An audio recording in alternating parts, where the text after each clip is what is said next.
All right, we're back with another episode of the Strong New York podcast. I'm your host, Kenny Santucci. And if you haven't liked, subscribed, or share with a friend, get on that because you're slacking. As always, this podcast is powered by Celsius.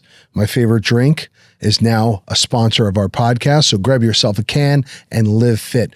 Today, we have a very fit man. He's been in the game a very long time, has created a company that I'm sure everyone out there has heard of and has taken it to all new levels. And we're going to dive into his story right now. But without further ado, Carl Daikeler.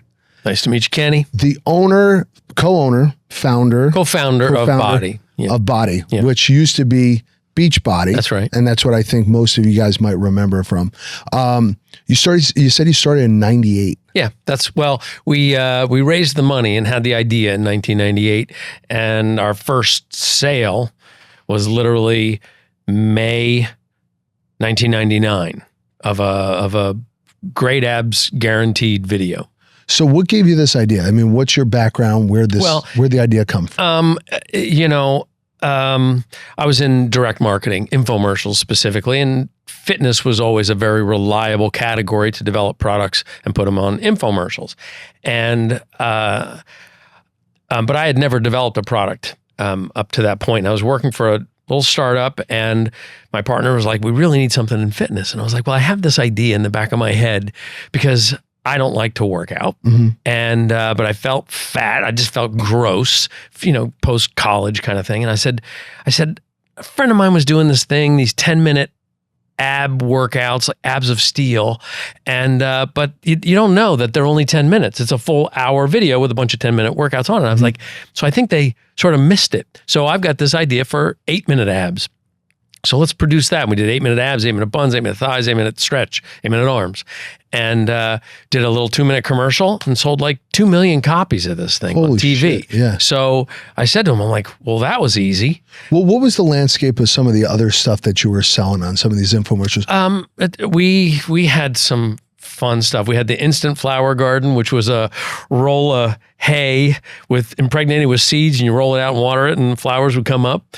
And we had this little encyclopedia set. We had a book called Grandmother's Kitchen Wisdom. Yeah. We had a book called The Secrets of Blackjack. But as far as like other fitness stuff that you said were selling really well. Yeah, well, at the time, Total Gym was really big. I was going to say, because that's what I remember. I remember what was his name?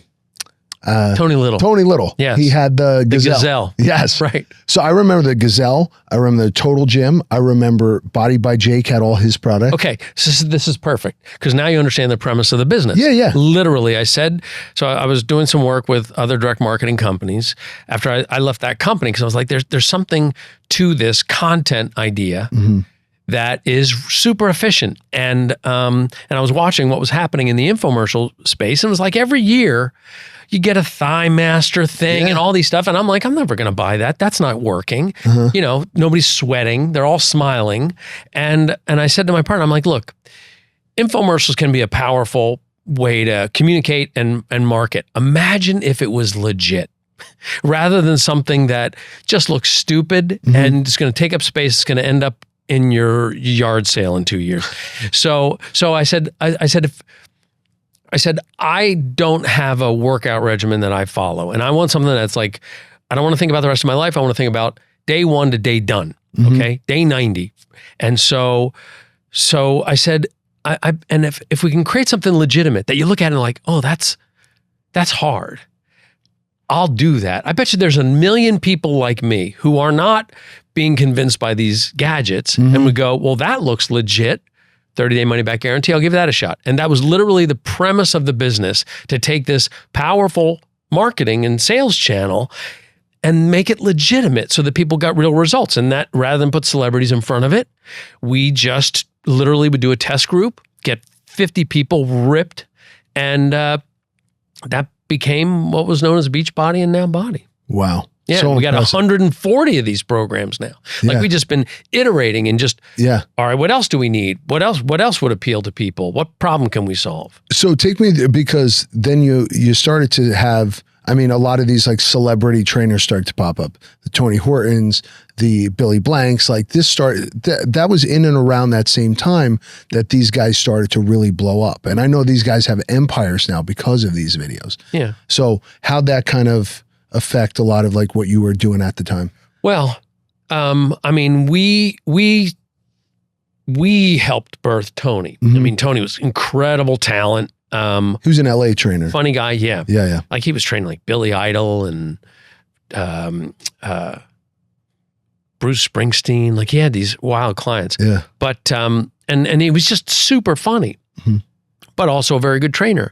So we helped him package that into ideas that we had that would be something that would literally, again, what I wasn't trying to do was create something like you're going to do this the rest of your life. If you got a short-term goal, wedding's coming up, a reunion, a vacation, or you just had a baby, like I want to get you back to where you want. And then you want to go to the gym, however you want to do the rest of your life, fine. But in those 90 days, I'm going to get you reset. And so that's what we went about. And we would curate talent based on the problem we were trying to solve. Billy Blanks, with Tybo was an incredible success. And you got Richard Simmons doing Sweating to the Oldies. So you got these people who were creating genre, selling them in infomercials that was really working. Our specific space, though, was I'm not happy with where I am today. I want to get somewhere on a fast track, step by step, be my personal trainer versus a piece of equipment that you're just going to step on or a thing you're going to squeeze between your thighs. And that has iterated now for over 25 years. It's impressive because at the time I was getting into the gym. I was really heavy as a kid. When I got to high school around 96, 97, I started to read magazines and books and see a lot of the infomercials on television. And there was Goulart who was doing the workout videos on TV. Yeah. I was obviously gravitated more towards like the Stallone and the Schwarzenegger and all that stuff. And whatever they were doing, putting out books, the Arnold Encyclopedia, all that stuff. Yeah. But I was also buying a lot of this junk, right? Like the ab wheel, right? The blue one with the thing on it. Yeah. I had that. I had the ab roller. Ab roller, right. There was, my uncle had the Total Gym, so I loved using that. And that's Chuck Norris. Yep. Christy Brinkley. Yeah. So you had a lot of celebrity getting into this. Did you ever think like, hey, when you started this, you were like, maybe we could do better if we had a celebrity? Like, why'd you even stay away from the celebrity talent? Because at the time, well, first we were a startup. We didn't have any money. Yeah. So, so we said, but I also suspected that, look, if I'm looking at the infomercial landscape and had been in it for 8 years at that point, which is early in the infomercial game, you were just finding a celebrity and putting them in front of it. It was not authentic. So I'm like, look, what people are buying, the celebrity will stop the channel surfer, but the celebrity ultimately is not really going to convince you that thing worked because that they're there for the paycheck. So I said, so our job is to create absolute proof that the thing works with and real people. So that's one of the things I think that BODi pioneered, particularly with P90X, is bringing sort of a reality show into the infomercial where we had people, in fact, P90X didn't work out of the gate. It was a failure in 2005. And it really took 2 years of gathering crazy, enthusiastic testimonials from people that would send in their videos. We would send them this little camera. This is before the iPhone. And we had this little handheld camera that we'd send them and we'd say, tell us your story. And they would shoot this thing. And of course, the video was trash. Like it was like, they're in the bottom of it and there's this big, they got all this hutch with their Smurfs and stuff in the back of them. And so you're watching this with these ripped people out on the farm. Yeah. And you're like, there's no way that's fake. Nobody would put video on TV that's that ugly if it was created, right? And it was so convincing and it was legit. And that's how it just started. That wheel started to spin and compound. So 2005, 2006, I got on television, and one of the things that had got passed around amongst most of the guys afterwards was my buddy had the DVDs, the P90X DVDs. Yeah. And he's like, dude, this is what I did to train for the show. So we all had them. Yeah. And we were all training from this. And I think that was the birth of like workouts being, beneficial if they were hard. Yeah. Like you had to do this hard workout. And I think what a lot of people didn't realize is that the diet side of that, right? All the information, because it came with that pamphlet. That's right. So I think a lot of people were like, oh, if I just do that workout and I could skip the diet part. It's like, no, you have to do both. Yeah. Well, look, we called it the last hurrah. I was turning 40 and I'd never really had like abs. And so I'd gotten in shape with our programs, but I'd never been like that ripped cover of Men's Fitness like I'm sure you are all the time. So I wish. Well, so I was like, if I could dial this in, and in fact, when I pitched the idea to Tony Horton, and I was like, how'd you meet him? He was a friend of a friend, and I needed to train. I wanted and so I had just moved to LA, and he was like, sure, I'll train you. And he was about to go do a movie, so we sort of wrote down, and I said, here's the way I like to train. There was a thing I did in high school, which was a really fast circuit, and you don't take any breaks, and you can get that thing done in like 25 minutes. I was like, I really liked that, and we combined it with a cardio thing. He went away for 90 days. He came back after shooting this movie, and I was in decent shape. He's like, what'd you do? I said, I just did what we talked about. Yeah. And I said, now let's take that and let's make videos with it. He's like, what do you want to call it? And I was like, I don't know. And it was interesting because the premise was life, everybody's busy. Everybody's too busy. They're going as hard as they can, but you got to find a way to make a sliver of time if you want any transformation. I had rowed in college. And did you ever row? I love rowing. Okay. Yeah. So there's a thing, like the whole boat is pulling that oar as hard as they can, and you're cramping, and it's brutal, and you're soaked. And then the coxswain will say, all right, everybody, we're going to do a power 20 in 5, 4, 3, 2. Like, wait, I'm already at my highest level. But then the whole boat does this 20 strokes, and you can just feel the boat lift out of the water. Yeah. So I said, that's what I want. My whole life is packed, but I got to find a way to do a power 90.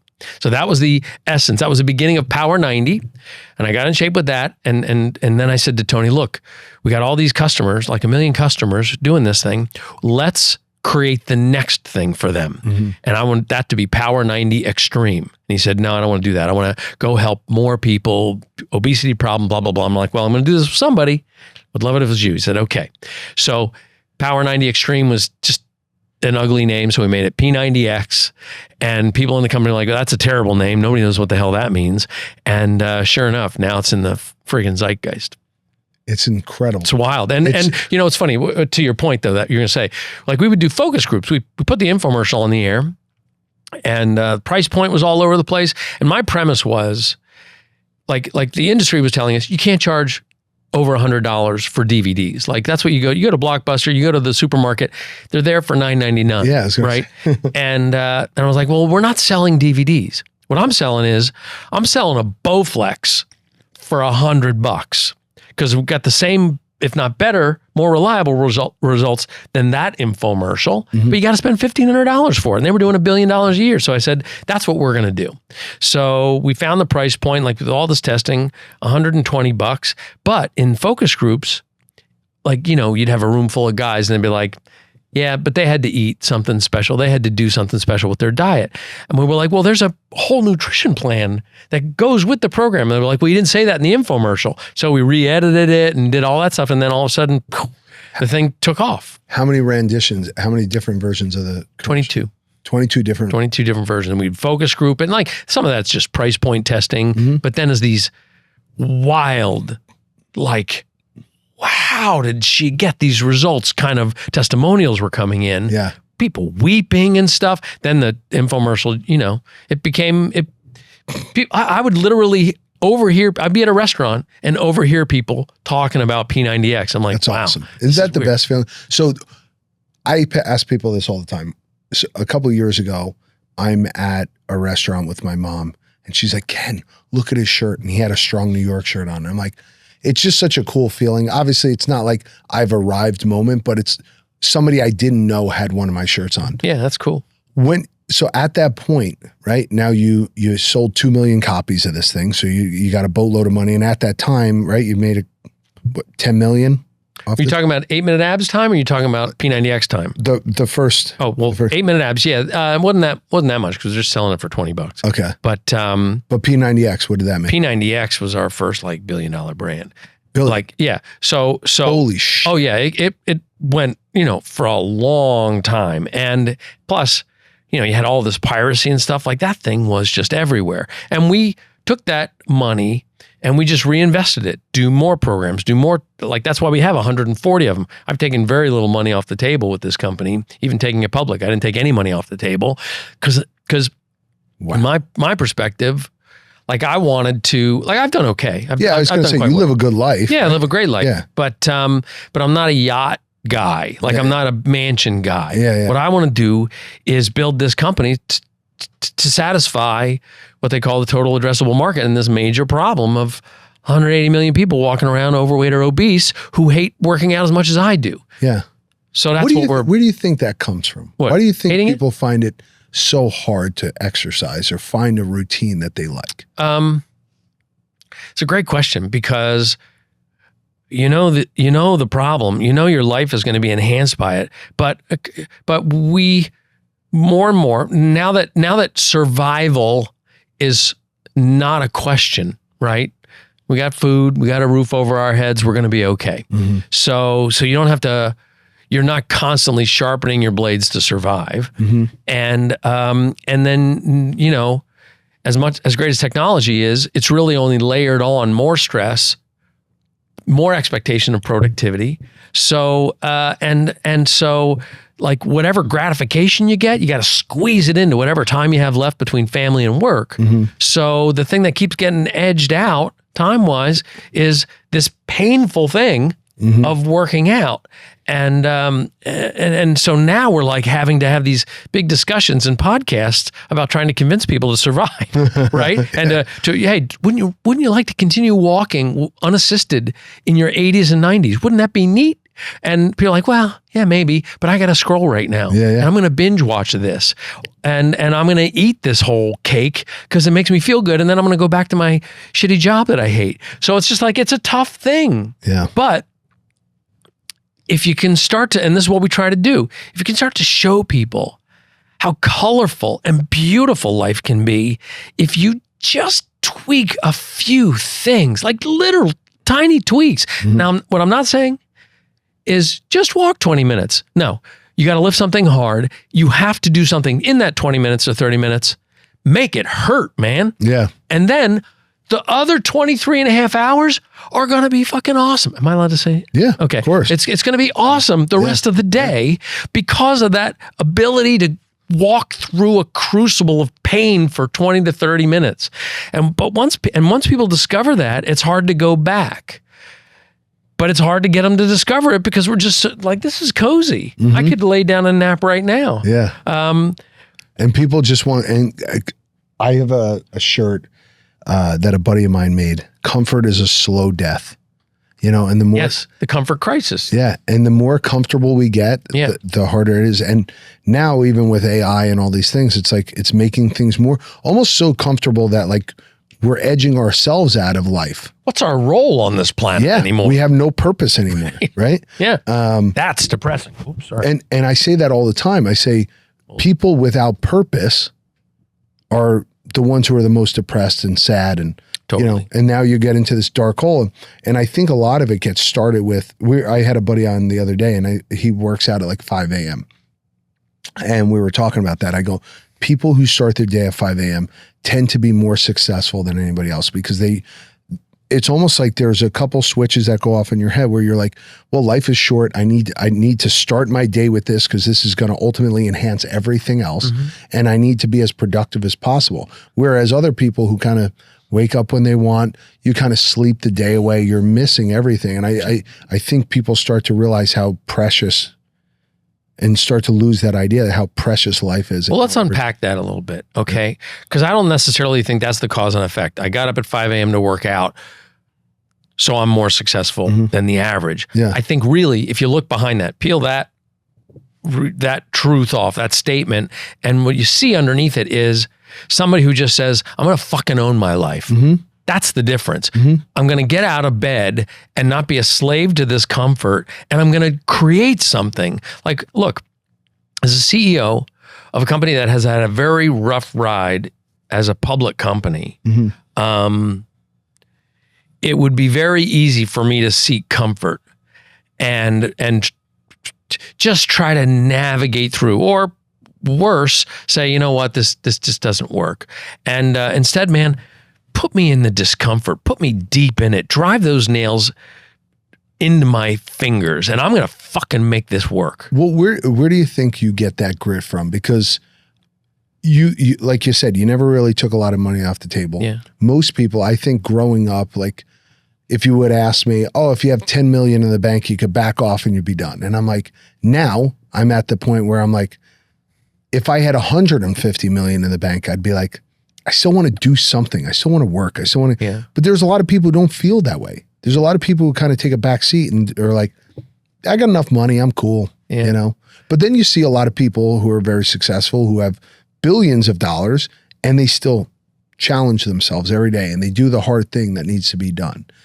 I can't speak for those guys. For me, I'm a creator and a problem solver at heart. Like that's my primary driver.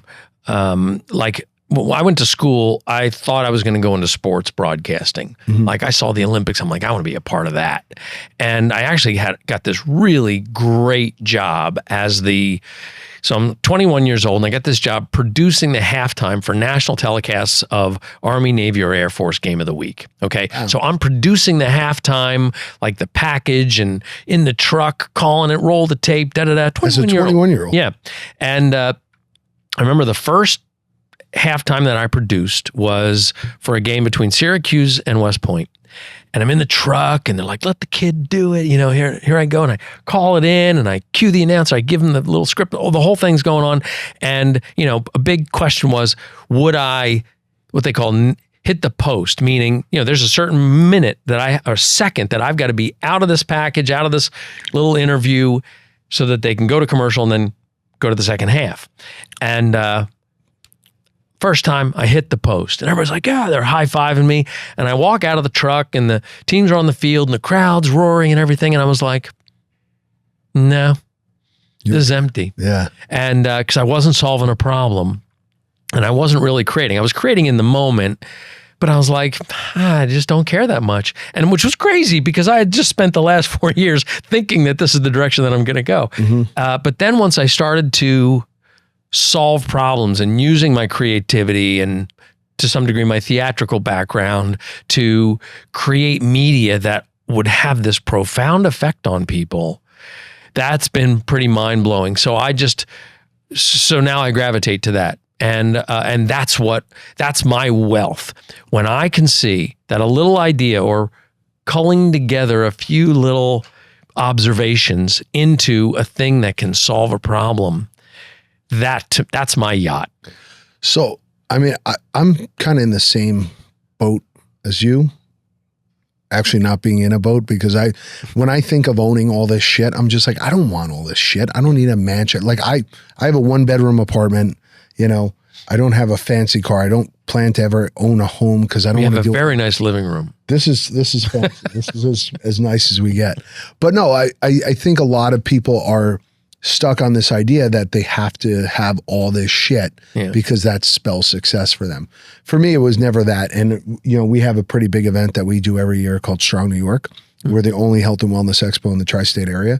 And everybody's like, oh, so does it do well? I go, it does it right, but I dump everything back into the business so that I can make it bigger, so I can have a bigger impact, so I can make more people, you know, want to work out and have a good time. But for you, it's like, what was your passion toward, because you have to have some passion towards the fitness industry that you've kind of continued with this for so long. Like, what was your, I mean, did you play sports? Did you work out? And like, you know, was it just a vanity play that you're like, I just want to have abs? No, no. No, it was, I was always very mediocre at sports. Good enough to make the team, not good enough to start, really. Okay. To some degree. But, I was also, my family grew up at this musical theater playhouse outside of Philadelphia. And so that was my thing. But I like to water ski. I like to barefoot. I like to be able to do these things. And I needed to have some level of fitness to do it. So I would do it in spurts. I'm like, hey, I'm going to go on a 2-week vacation. I'm going to water ski every day. And my hands are going to be bloody and raw. I better train so that I can get the most out of it. So I would have this sort of fits and starts, right? And then as I would age, as it does, it creeps up on you. You're drinking more beer with your friends or your Monday Night Football, whatever's going on. And it's like, hey, I'm chubby now. Like normally I'd be like 150 pounds something, and I'm pushing 185. What's the deal? Yeah. And so I would just have to dial it in. And then I saw that effect that could have on people when we produced these things. And I'm like, hey, I can put this together. Now, what I'm not is like you. I'm not a fitness expert. I'm not going to show people what the right squat position or how to do a Turkish get up or whatever. But I'm going to package it in a way that is so interesting and has such camaraderie on set, or a personality that's either somebody who's your best friend or polarizing and you hate him so much that it pushes you harder to work out. Whatever it's going to be, I'm going to create a theatrical event on that screen so that you do it. Now, I'll hire the talent that's going to help you do it the right way, but I'm going to package it in a way that will work for me and to get me to do it. Like we did this program called 6 Weeks of the Work with a incredible trainer, Amala Caesar. He trains Julius Randle now. And I said, look, I want something that because he's got a great personality. I was like, I want you to train just like you do in the gym. I want you to drop the F-bomb. I want you to say whatever you want. You can be as mean as you want to your cast, but you're trying to motivate them. And so we have a explicit version and a clean version. I was talking to this guy the other day, a billionaire, right? He can afford any trainer that he wants. He can fly him around with him. And he literally just does 6 weeks of the work, the explicit version, over and over again. He's like done it 21 times because he's like, feels like they're his friends and it makes him pissed off. And when they say, fuck you, he says, I'll fuck you back. So it's just like, that's what I do. Yeah. And so there's a lot of things I can't do, but this one particularly, I put together teams of people that create content that is a next level up. It's plussed. What would you say is your gift? Like what do you lend to the company that's really made it as special as it was? That's a great question because I haven't thought about it that much, but I would say that I have had the ability to be day one for myself in everything I look at. So where you can get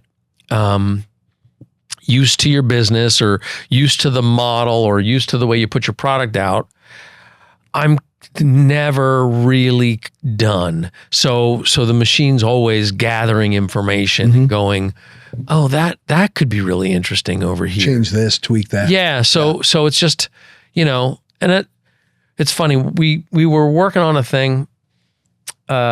We created a program called Job One with Jennifer Jacobs. She's a former Peloton person. I know Jen. Okay. We used to work together on Ladder. Okay, there you go. She actually recruited me. She came to my old gym. Yeah.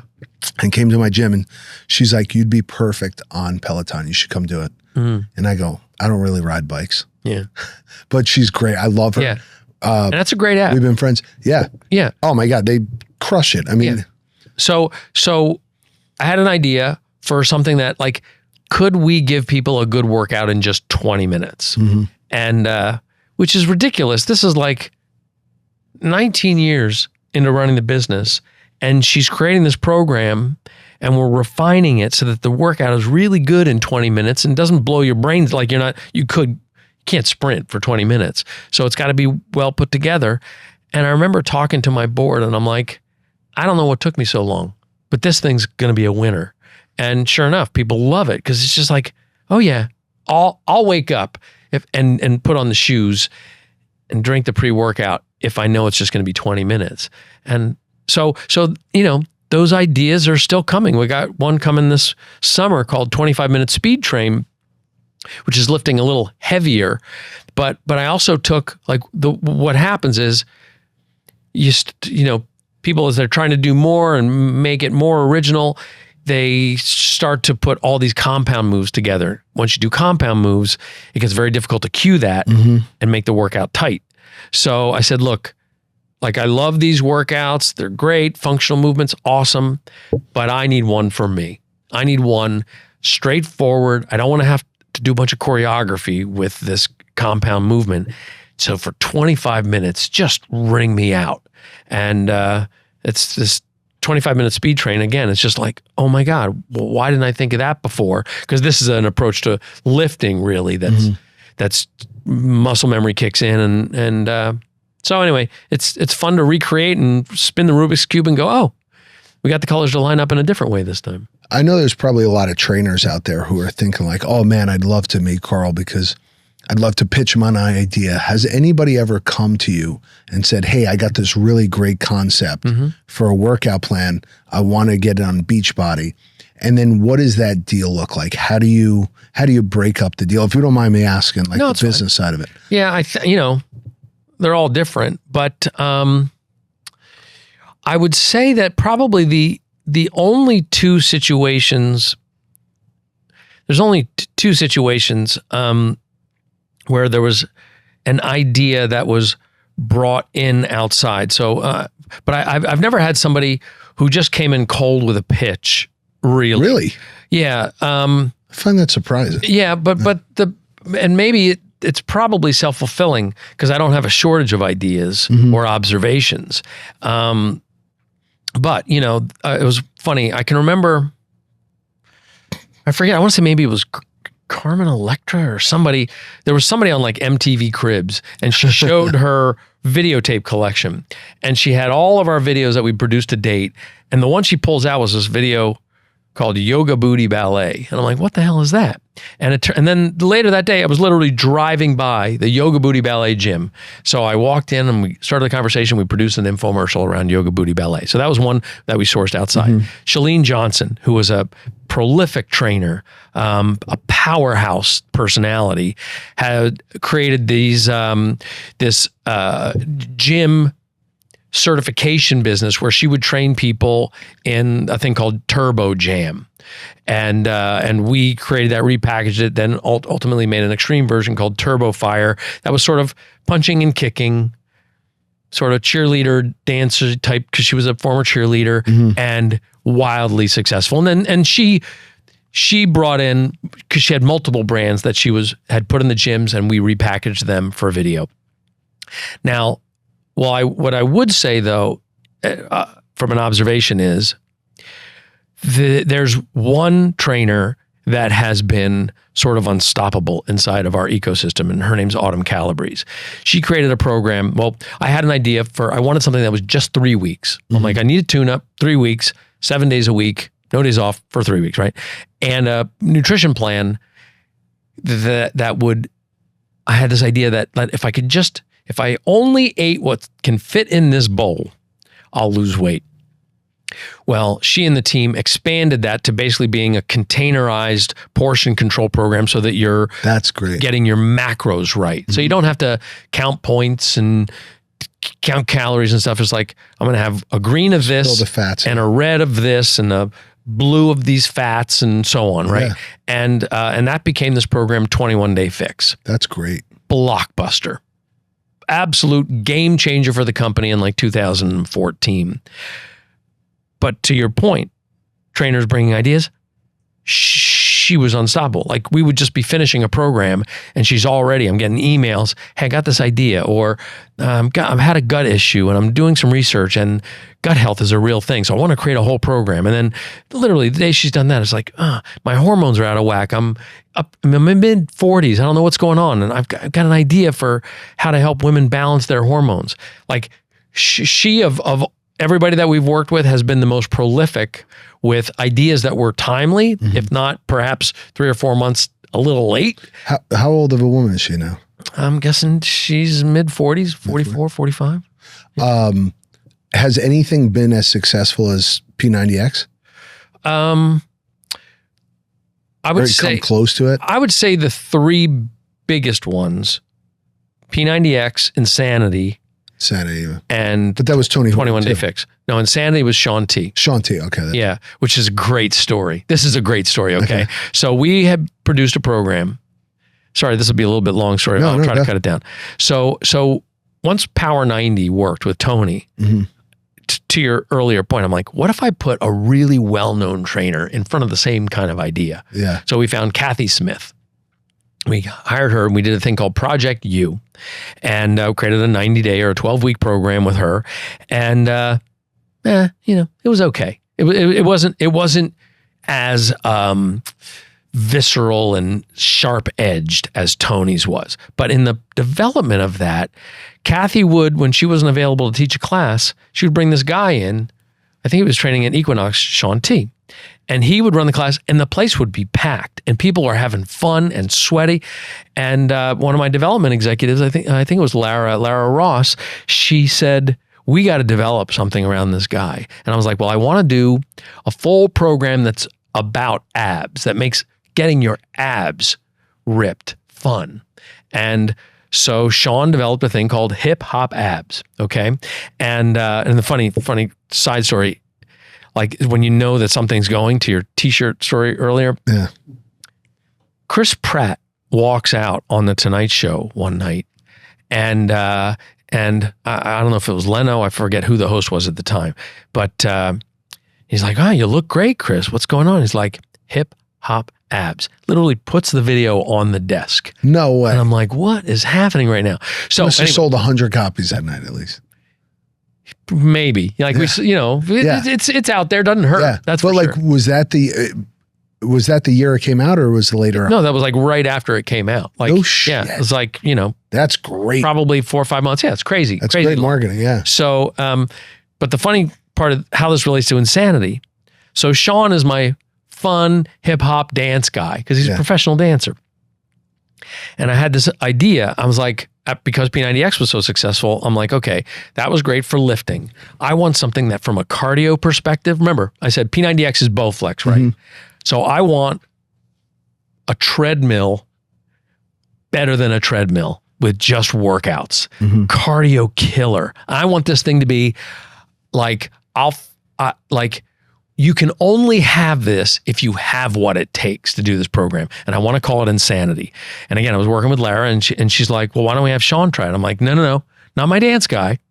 We got to get somebody who's hardcore. And she's like, no, you need to let Shaun do it. So Shaun did a screen test and he had 2 people with him. So he's in the front, he's got the 2 people in the back, and there was just like a 15-minute thing, and he just goes balls to the wall, all out. And the 2 people, after about 10 minutes, they both quit. In fact, the guy he was like drinking his water and he throws it against the wall because he's pissed that he couldn't keep up.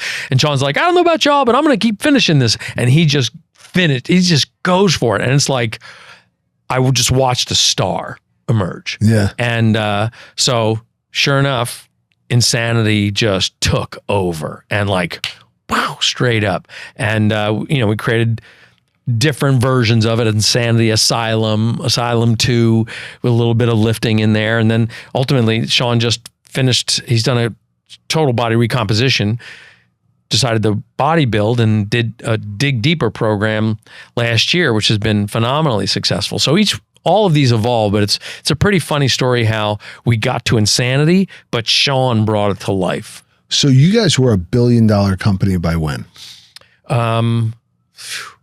I think we were like in the 900s in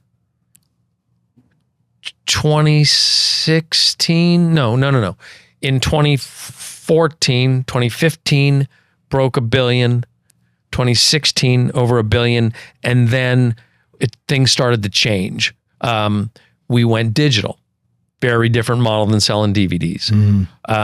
You were still selling DVDs. Yeah, we were like, both VHS tapes. We were like the last ones. Remember Technicolor, who would do all our duplication, were like, how are you guys still selling all these VHS tapes? And the reason was, when DVD players came in, people would put the DVD player in the living room and take the VHS player and put it in wherever they do their workouts. So they were still buying VHS tapes. Shit.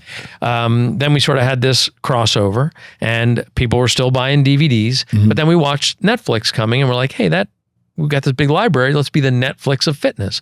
And so we created that subscription model in 2016. But it's a very, very different value proposition. People expect a much different experience and price point. And it took a long time for us to figure. I would say we're still figuring out how to sell digital versus a DVD.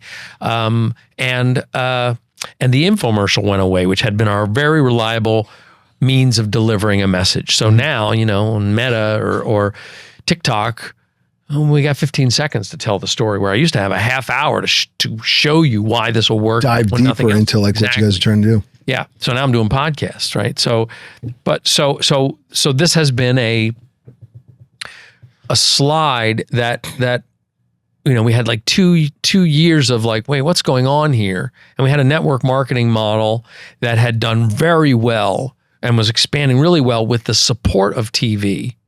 And we're like scratching our head, like, what's going on with the business model? Maybe the products we're developing aren't that compelling, And then the pandemic happened, and it exploded again. Like every line that had been going like this went, and it's happening for it's probably one of the best things that happened to you guys. Well, yes and no. Couple of years. Yes and no. Certainly, it brought a lot of attention and legitimacy to in-home fitness. You had the Pelotons, Tonals, Mirrors growing because the game went to the home. Because a lot of those brands weren't doing well right before the pandemic. Right. 2018, 2019. I remember talking to somebody at Tonal because I got recruited for that. I was talking to somebody at Peloton, and they were all kind of hurting right before the pandemic. I don't know about Peloton because they had a great business model where they kept raising money and were acquiring customers at a very high rate. Then they went public. They got I think they got a little bit lucky that they went public and the pandemic happened, which sort of created all this demand. And now they're not. Well, it's tough. It is tough for the whole in-home fitness segment because the infomercial's gone, which is where you used to have a real conversation with somebody when they would give your product a shot. And so if you sort of look at the whole macro picture, in-home fitness does not have a platform that's an easy story to tell. And you've got all these free workouts on YouTube, right? And but here's what we know. The biggest impediment or obstacle to people working out is time. And is it actually though? Oh yeah, for sure. Like you think? Well, there's always the. I think impediment. That's the excuse. It's time. I think but that's why it always gets marginalized because shit, I didn't have time today. But there's absolutely, I'll speak firsthand. I will fight with myself for 45 minutes, whether I'm going to put the sneakers and shorts on or not. And then ultimately I lost my time. But for me, and I think for the majority of people who are in this predicament or what they call the obesity trend or dealing with trying to lose weight, if your problem is time and the big derailer is time, if I can spend 10, 15 minutes driving to the gym, find a parking lot, walk past this counter where I feel judged every time I feel it, and then I know I got another 5 minutes to get back dressed, get back in the car and go home, that 30 to 40 minutes just wiped out the real time I have to work out. So if I can do it in 20 to 30 minutes at home, I know that there's 100, 150 million people who are just waiting for the right message to connect with their inner conversation. And so that's why you asked me, why not just take your money? And like, I got to solve that problem. I got to figure how do we help people, and creating a community is a big part of it. Feel like they're a part of something that's going to be meaningful to their life. It's going to extend their life by 10 or 15 years, or certainly extend their quality of life by 20. And, but it's still people are still trying to figure it out. I think we're in a better position than most because content is the most agile thing. And while we're very different than the content of maybe an Apple Fitness Plus or a Peloton, which is all these workouts every day, just come on and jump in. I'm like, hey, I'm going to day one to day done. Is it 21 days? Is it 8 weeks? Is it 90 days? What is your horizon? We'll figure out the rest of your life after that, but let's get you results in this period of time. And that's why I think we really have a good shot to make it through this dislocation that happened in 2021 and come out with a very, very powerful business model. Yeah, I mean, you guys have been doing it for so long. Obviously, the company's had incredible success, but the landscape has changed. And what I admire about your business is you were able to adapt and rebrand. When did it become from Beachbody to BODi, and like why the change? And like, where do you see this? How do you see this evolving? That's a good question. So within the pandemic period, body positivity really became a thing. And there was a company in the UK that had used the term Beachbody in their advertising, and they just everybody puked on it. They were like, don't judge us, blah, blah, blah. Beachbody fitness shouldn't just be about the ideal or the vanity metrics. And so like I said, I sort of gather observations, right? One day I was working on an infomercial at my house and just reviewing it. And my kid was looking over my shoulder. And I'm thinking, my son, I'm like, what message is he getting? What do I do? And I was just like, it was Beachbody, abs and thighs. And I was like, I know it's about more than that. Mm-hmm. It's about helping you avoid the consequences of type 2 diabetes or full-on diabetes. I know it's about improving your metrics so that you're less likely to have heart disease, the number one killer. I know it's about extending your quality of life. But he's not getting that over my shoulder. Mm-hmm. And we owned an acronym, Beachbody On Demand Interactive, and or BODi, BODi. And we had the URL, a 4-letter URL. And so these observations came together, and I was like, I would like to expand what this company means and stop contributing to something that we call the imperfection economy, that says you're never good enough. You can be leaner, you can be stronger, your muscles, your biceps can be bigger, blah, blah, blah.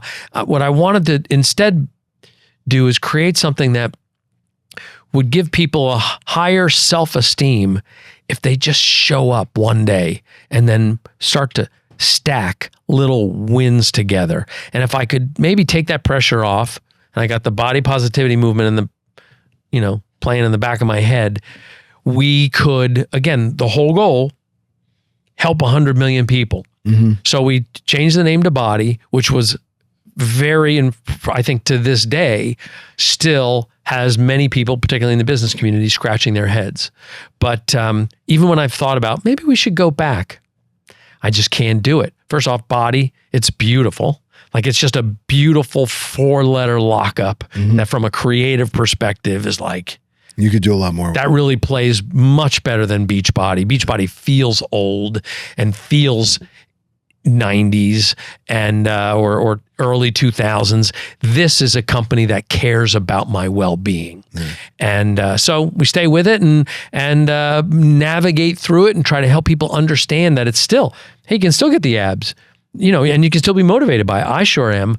But there's also something like when we started to put primal moves in there, like, animal flow. Yeah, animal flows, so that all your joints are becoming opened up and lubricating, and like, wait a minute, my quality of life's going up with this company too. It's not just blowing my brains out with insanity. And that's been exceptionally rewarding. And thanks to people like you, I can have a platform to tell that story. So people are like, who's the idiot that changed this name? Because Beachbody was so gratifying. I completely agree with you that I don't know why it feels that way, but like when you hear Beachbody, I think 90s kind of outdated. Yeah. And BODi seems more wellness, right? And I think that's where we're all kind of gravitating towards. Like, how do I live a better life? Yeah. It's not so much about the vanity play as much anymore. Well, have them both. Like we created this shake. It's called Shakeology. And I'm not trying to pitch it, but I'm just trying to tell a story. Well, Huge only ever sold inside a network marketing business. And we sold 1 billion servings of this shake, never on a retail shelf. Okay. Holy shit. Now, how can that work inside of a ecosystem called Beachbody? Because it was not a weight loss shake, even though it could help you curb your cravings and satisfy your, improve your digestion and what, so that would be weight loss, right? But ultimately, people can feel the difference when you give them more than protein and a balance of nutrients and superfoods, all that, right? Fiber, macro, prebiotics, probiotics. And that shake, which is like, I drink it every single morning, have so for 15 years, every morning for 15 years. And I can feel the difference. Like if I find myself on a trip and I didn't have it and I go to one of these others that are cheaper, it's like, man, it felt like I was drinking water. It's so thin, but man, I have that shake. That product needs to live inside an ecosystem that's about more than abs. So as the society's evolved, we've watched, I mean, at the time you guys didn't really have that much competition. Now there's YouTube and Instagram and Netflix and Apple TV and all these things. What have you felt has made the biggest impact on your business? Like other competitors, or is it social media, or has it not affected it at all? No, the answer is, I think, very obvious, but I'll answer the first part of it, the presumption. Free workouts on YouTube. There's been information. You talked about Arnold's books or whatever, like Men's Fitness. People were trying to cobble together solutions for themselves for years. And that always takes a bite out of you, but it can also be, it can also be an on-ramp, because people are like, gosh, I did these 3 or 4 workouts on YouTube that everybody was talking about, but I don't know if it's working. Like they might have a cortisol response, so they actually retain more water when they start lifting. They feel like they're gaining weight or their pants are tighter, and they're like, I can't trust this. What they know from BODi is we tested this shit. Like, we put 50 people through this, and we would not be marketing it if it, like, we've killed 4 projects that the results weren't there. We tried to go too short, or we tried to make it too easy, or whatever. Kill it. It's not going to work. So we didn't. So they know that if we market it, it had to deliver whatever results were promised for that program. But the thing that really has changed the game is GLP-1 semaglutides. Really? Now, it's not because, maybe, I don't know, 12 million, 13 million people are using them. Maybe it's up to 15 by now. So it's not helping 180 million people. No. But what it's done is it's told the 180 million people the cavalry's coming. There's going to be a pill or a shot that you can use. So don't bother. Enjoy your TV, sleep in. There's going to be a pill coming. At some point, your health insurance is going to cover it, blah, blah, blah.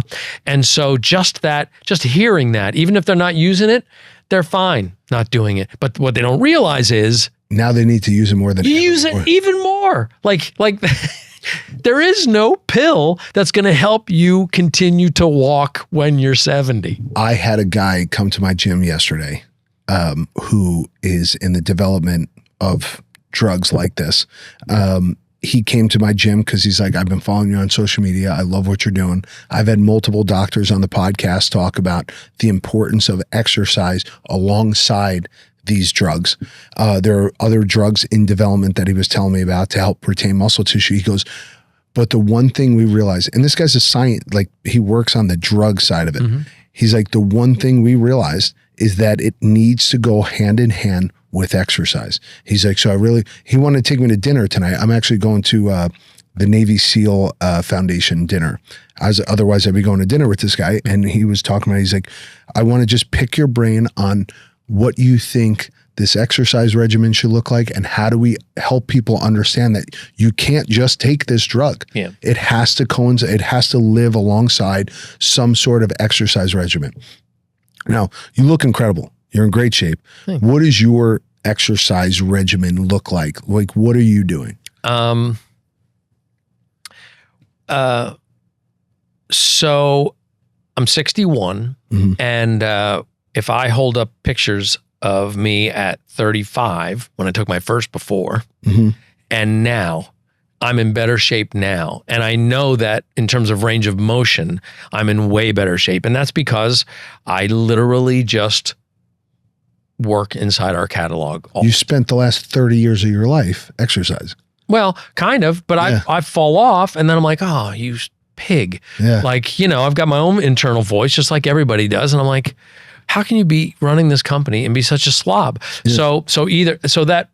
But I take advantage of that and go, what do I need right now? So I realized a couple of years ago, I was in decent shape, but my range of motion was really suffering and I wanted more of these primal moves, and I have a hard time like doing yoga. So I talked to one of our trainers, Elise Joan, and I said, here's what I would love. I'd like to take your incredible expertise in yoga and fuse it with primal moves.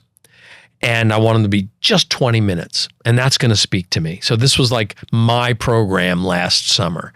And for 8 weeks, I just did that. And man, pain in my shoulder and my knees and my ankles that were interfering with my workout regimen, she got them solved. And then now you ask, you know, how am I in decent shape at 61?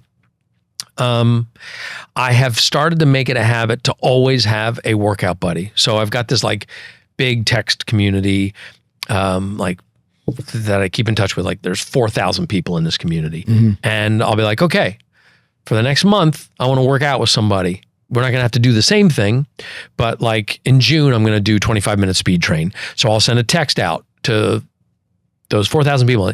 Tell me what you want to achieve in this 8 weeks, and we're going to keep each other on track. And so like right now, I've got a woman who's doing the Belle Vitale hormone health program, and she and I are text buddies every day. And I know that Sunday's her tough day. So Saturday night, I'm like, I'm counting on you to see this through on Sunday. And then she's like, all right, then, well, let me see what your workout's going to be Sunday. So, you know, we're talking shit, and she lost 14 pounds in her first week doing this program. And I've stayed tight, you know, and so it's just, honestly, all I'm doing is sitting in the ecosystem that we created and trusting it, and working with this community. Now, one of the things that we did when we took the multi-level marketing business out, because we saw that was starting to create a weird dynamic of bit of haves and have-nots. So we had people who were have-nots who were making incredible money, but we could tell that it was turning to be about the money.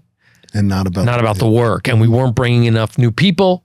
So we said, because it turned out, we did some research, and there's like 90% of the population wants nothing to do with an MLM. I'm like, well, that's standing in the way of helping the 180 million people. So we had to unwind that. And since then, this community has come back together and said, that's right. We want to be about consistency in health. And so literally, even if they threw me out as CEO, I'd be angry for a few days, but then I'd go back in, because this community and its focus and the execution of the content and the simplicity of the nutrition plans, that's my thing, and it works. So your North Star has kind of been what's kept the business afloat, right? Your messaging has always been the same. I just want to help as many people as I possibly can. Yeah. And I think that's so important, because I think a lot of people lose track of why they start it and what the purpose is, and is there a good enough goal in mind? Like, is the path righteous? I always tell people my initial plan was it was a vanity play. I just wanted to look better. But when I made it no longer about the vanity play, and it was one, to set an example for other people, two, to stay consistent and accountable, because I talk about that all the time. You know, I can't, three, to never be a hypocrite. I can't tell you to get up every morning and go to the gym when I'm not doing it myself. Yeah. I would never ask any of my coaches, be at the gym by 5 o'clock if I couldn't do it myself. Right. I think that's so important to have that like North Star that kind of guides you and the business and everything else. And it's so impressive. That's your integrity with what you do. And it's people like you that inspire me. Like, oh, wait, I can't lead this parade if I'm not marching in step. Yeah. Like, I can't just direct them from the sidelines. I got to be part of it. And I'm a human being too. And quite honestly, I want it. Like, you know what? You know what's funny? Sorry for this quick story. I met with the folks running Bowflex before, like, it was right before we really took off. And I walked in and I remember the guy sitting there. He wasn't the CEO. I can't remember what his role was, marketing something. And he was smoking a cigar and he was a pretty big guy. And I was like, wow, he doesn't believe in his product. And that left a real mark on me. Like, I need to believe in my product. And if I don't believe in it, I have no business marketing it. Well, you're the representation of what the brand is all about, right? Like, I wouldn't, if you came in here and you were out of shape and old, I'd be like, You'd bitch slap me, right? Yeah, I would just be, you know, kind of turned off to the whole idea. I'm like, how the fuck's this guy run $1 billion fitness business, and he really doesn't live with the shit he's talking. Yeah. So I think it's so important to live. You have to be the brand, right? And the brand kind of, you know, if you're not using your product, I always say it's like, I don't want to sell anything that I'm not using. Yeah. I always think about when I'm creating an event or creating a workout program, I'm always like, what would I want out of this? Yeah. And I think the two things that have always helped me were, one, I always need somebody as well. I don't like working out alone. So I go, all right, whether they're working out with a trainer or they're working out with somebody else in class, everyone always works out with somebody else. Interesting. Keeps you accountable and consistent.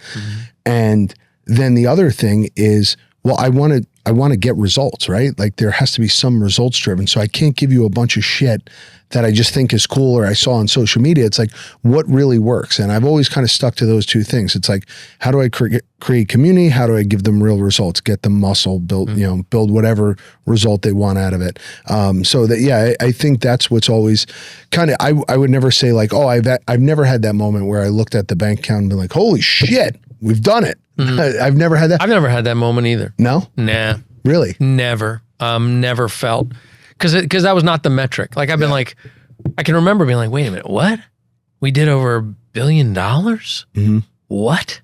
Because when we started it, the fantasy was, how could we get over 100 million in sales? Because I'd worked for some infomercial company that got to 100 million really fast. I'm like, okay, we just sell a product that's cost about $100. We need to get 1 million people to do it. All right, let's go for it. And then, you know, for that pretty to translate, daunting task. Yeah, daunting, right? How that got up to 1.3 billion was a pretty wild ride. But I think, again, part of it is how different I am than you. And I don't think everybody's wired the way I am, but I don't want any witnesses. I cannot work out with a buddy. Really? I need an accountability partner that'll text me and be like, hey, are you out of bed? What's happening? Yeah. Or that I'll catch it. What are you eating? Blah, blah, blah. But like, I don't want, like if I go to the hotel gym, I want it to be when nobody else is in. Really? I don't want anybody judging how I'm, look at where he put the pin in the stack. I just can't handle it. Like, it's just like, I'm going to do push-ups and squat jumps in my room. Do you ever use any like commercial gyms? Like, do you ever go to any commercial gyms or like any like group studios? No. I mean, LA's like it's a hub. Yeah. There's a ton of them. I used to, but then I would hate it because I never felt welcome there. Yeah. It's incredible. Like, what do we have? 300 million people in the country. And, you know, I follow obviously certain demographics of people. So I've always like kind of seen the CrossFit side and the Globo Gym, the bodybuilding side and stuff. And there's a whole demographic of people who love at-home workouts, the Pelotons and things like that. Like these people, you see them at a CrossFit, and you're like, they're running around together and they're Everybody's got sprinting. their shirt off and shit. And I'm like, wow, I could not. Really? It's just not. Oh, see, I drank that fucking Kool-Aid for a long Good time. for you. I still love it. No, I mean, where do you think, I'd love to get your perspective on, kind of AI and where, how the fitness business moves forward. I'm on a panel next week or 2 weeks. We're doing an event here in the city with a bunch of guys. Actually, do you know Edward Hertzman? He owns a business called Athletech News. And Oh yeah, I read that. Okay. Mm-hmm. So he's the founder. His summit, right? Yeah. So we're doing his summit in a couple of weeks. And I was on I'm speaking on a panel with a bunch of other guys who the whole idea behind the panel is like community. How do you build community and athletics and things like that? What does the world look like going forward with AI and everything like that? Like, what's your opinion on community, AI, the future of health and wellness? Because you've gotten to see a lot of it. You've seen 20 years, 30 years of fitness and wellness. Like, what do you think's next? It might have even been an article that I read in his newsletter that I can't remember, but it's basically analog. Fitness is a very human experience. Mm-hmm. So people are craving the analog experience. I don't think that, while AI, there's every corner of everything, it can help create incredible efficiency. What it cannot do is lift for me. It can't sweat for me. It can't replace that. And quite honestly, what I think that the fitness industry that loves fitness, and you see this with biohacking and everything, it's just like, ooh, how can I sharpen my blade even more? Like can I turn the cold plunge down 3 degrees? Like, what if there's this guy who never wants to die and he's eating like 54 Brian pills. Johnson. Yeah. So like, like, oh my God, I never want to be that healthy. Just kill me. Yeah. So my perspective is, I want to have a good quality of life in my life. I don't want to have to turn it into my life. And I'm not trying to find just the sharpest edge of biohacking. What we're trying to do is just simplify the whole thing. Gravity's free. What you need is a step-by-step approach given to you by credible, well-trained people that is proven to give you an outcome. Now, AI can help us conceive of these things, but people have to execute it. I know personally, if I was looking at an AI trainer or listening to an AI voice, I would turn that shit off. Me too. I just wouldn't be motivated by it. I want a human being that's had a human being experience to be the trainer. So while connected fitness, there's always going to be things like, I'm just not a guy who cares about closing my rings. Like, I know if I got enough exercise today because of where my energy is. I know if I got a good workout, not because something gave me numbers, but because my shirt is fucking sweaty. And so I think we can delegate measurement of our lives so much that we stop actually paying attention to how we feel. Do I need more sleep or not? I don't need my watch to fucking tell me, or some ring that I'm wearing to say that I'm hungry. I say that all the time. I've never really bought into the data side of things. I think there's too much data overload. I don't need AI to teach me how to work out. What I need is another human being there to help me through it and to push me and motivate me. I was just at the HFA summit. Mm-hmm. And there's a company called eGym, right? And like Techno Gym. Mm-hmm. And a lot of them are doing a lot of this AI stuff. That same weekend, I was with Ben Pekulski, who's a bodybuilder he was from Toronto. He now lives down in Tampa. I've always admired this guy. I've been following him for years. And we got connected at another event. We were hanging out. We went to work out at Dragon's Lair in Vegas.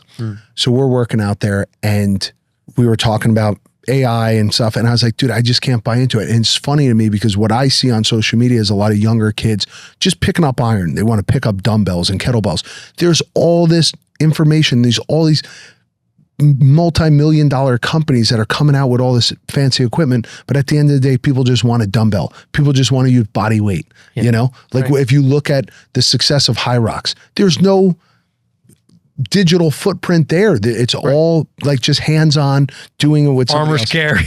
And I said, so Ben, we were doing back squats and Ben's like, come on, give me one more. I'm with you. And just knowing that there was another human behind me and I'm like, all right, I'm going to rep this out.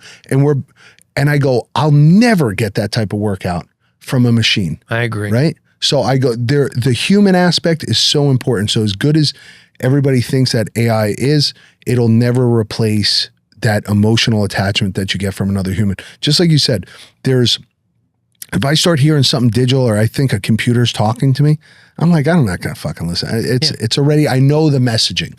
I want another person there. I want a real human response from something. Yeah. So, well, I appreciate you coming on the show, Carl. It's been fun. This has been awesome. Yeah, this has been a great conversation. I literally could talk to you for another 2 hours. Me too, but I got to pee, Ken. I got to pick your brain a little bit more. Guys, thank you so much for tuning in. Where can everybody find you?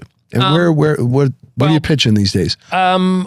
I'm not trying to sell anything. I mean, but BODi.com, BODi.com is the place to find everything I talked about. Yeah. And if anybody was interested in watching me make a fool out of myself, I try to post just about every workout that I do, some little montage so that people see that they can do it. And that's at Carl Daikeler on Instagram. And I'll make a fool out of myself and you'll see that you can make a fool of yourself too. Yeah, I love your messaging. And it's so, I love meeting a CEO who's living and breathing his business. I mean, it's so powerful. I don't know. Have you ever met Bahram, the guy who owns Lifetime? Sure.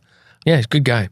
Amazing guy. Right? I love him. And he's ball of energy, man. He's a nuke. And he's one of those guys where it's like, he's in the classes, he's teaching the class, he's fucking sitting at the bar. I'm like, this guy's so impressive. And I would put you in the same category. So it's impressive. Thank you. Guys, thank you so much. Like, subscribe, share with a friend, and continue to get strong.